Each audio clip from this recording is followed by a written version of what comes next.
Dans ce troisième épisode de notre grand débriefing de la première moitié de saison de F1 2023, Jean-Louis Moncey nous parle des 6 premiers mois de Fred Vasseur à la tête de la Scuderia et évoque les perspectives concernant le renouvellement des contrats des pilotes.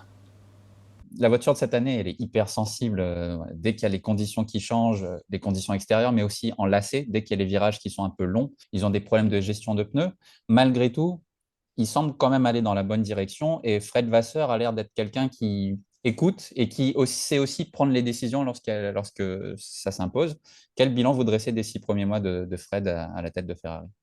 Alors Fred, d'abord je l'aime beaucoup. Alors ça va être difficile de dire du mal de lui, parce que ça a toujours été un mec très sympa. Je le connais depuis ART, hein, Fred, donc des années et des années.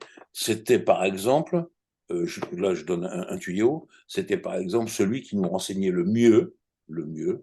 Mon ami Thibault Larue, vous connaissez, et moi-même à Sport Auto et Auto Plus, le mieux sur les jeunes pilotes en devenir. Et je pense qu'il a dû se tromper une fois sur 20 fois.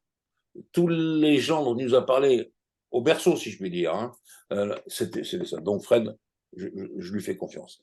Diriger la Scuderia, je pense qu'il a les qualités humaines pour le faire, car hélas, la Scuderia, c'est pas quelque chose qu'on commande droite, gauche, garde à vous, repos. Non, la Scuderia, il faut y aller. C'est un poste important, la Scuderia. C'est un poste dans l'ensemble du groupe Stellantis, Fiat, Ferrari, tout ça. Même si c'est pas appartient pas à Stellantis, Ferrari, c'est quand même l'âme de l'Italie. Donc il faut faire attention à tout ça. Je pense qu'il est assez doué et assez philo assez rusé pour se tirer de tout ça.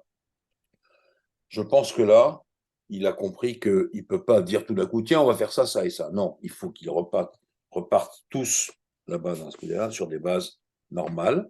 Oui, par exemple, l'exemple que je prends, c'est peut-être même l'inverse de ce qu'a fait Famin avec Perman. L'exemple que je prends, c'est je ne sais plus comment il s'appelle, Inverno, celui qui remplace Laurent Mekies, mon vieux copain Laurent Mekies qui s'en va. Normal.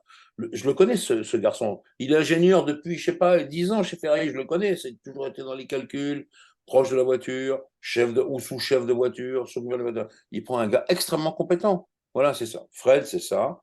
Et puis, ce que vous me dites, c'est-à-dire l'aéro, la voiture, je trouve ça très bizarre parce que je vois même que ceux qui sont dans le coup, les pilotes notamment, il y a un pilote, je ne me rappelle plus qui disait ah ben là, ça va être formidable en Hongrie, on sait que le circuit est fait pour les Ferrari, il va faire chaud le jour de la course, c'est l'inverse.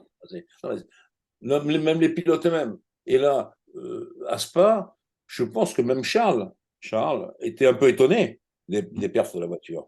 Et il le dit avec beaucoup de franchise, ce que j'aime beaucoup, ce que les médias aiment beaucoup. Voilà, il y a des choses qu'on ne comprend pas. Et qu'est-ce qui se passe dans le flux, à grande vitesse, dans les grandes courbes? Qu'est-ce qui se passe comme pour Mercedes? Qu'est-ce qui se passe avec la hauteur de voiture, etc., etc. Et donc, ils n'ont pas les réponses. Et je pense que en l'instant, ils ne peuvent pas dire tiens, on va faire ci ou ça. Il faut qu'ils aient les réponses, qu'ils comprennent comment ça fonctionne. Si on ne comprend pas comment ça fonctionne, ça ne pourra jamais marcher. Donc, je fais confiance à Fred Vasseur, mais moi aussi, je les attends en 2024. Là, pour l'instant, les Max et sa Red Bull, ils me paraissent inexpugnables. Franchement, je ne vois pas comment on peut faire mieux.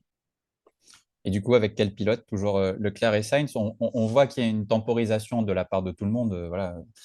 Fred Vasseur, lui, il attend, puisqu'il dit la priorité, c'est la voiture. On verra les pilotes après. Et Charles, pareil, je pense qu'il attend de voir l'évolution de la performance de la Ferrari, alors que Carlos, lui, semble un petit peu plus pressé de renégocier son contrat. Il a raison de se presser, hein, parce que quand même, si je prends, je l'ai vu, je l'ai fait quelque part, ça, mais où, j'en sais rien, c'est dommage, la liste des bêtises de Carlos. C'est pas tout à fait de sa faute à Spa, mais il sait très bien que s'il laisse euh, les 9 dixièmes d'une largeur de voiture, il y en a une qui va arriver là. Il faut serrer, Après, bon, bah, la voiture, elle est démolie. Mais les têtes à queue, les sorties, les machins, Carlos, on voit bien, je ne lui en veux pas à Carlos, je suis tellement copain avec son père que je ne veux pas dire du mal de lui. Mais on voit bien qu'il rame pour essayer d'être à la hauteur de Charles. Il n'y a pas de miracle à ça. De temps en temps, il fait des trucs, mais quand même, je trouve que il n'est pas tout à fait au niveau. Alors après, qu'il soit pressé de renégocier son contrat, ça, je le crois volontiers. parce qu'il est un peu sur la sellette, un peu sur la sellette. Il a ça, d'abord.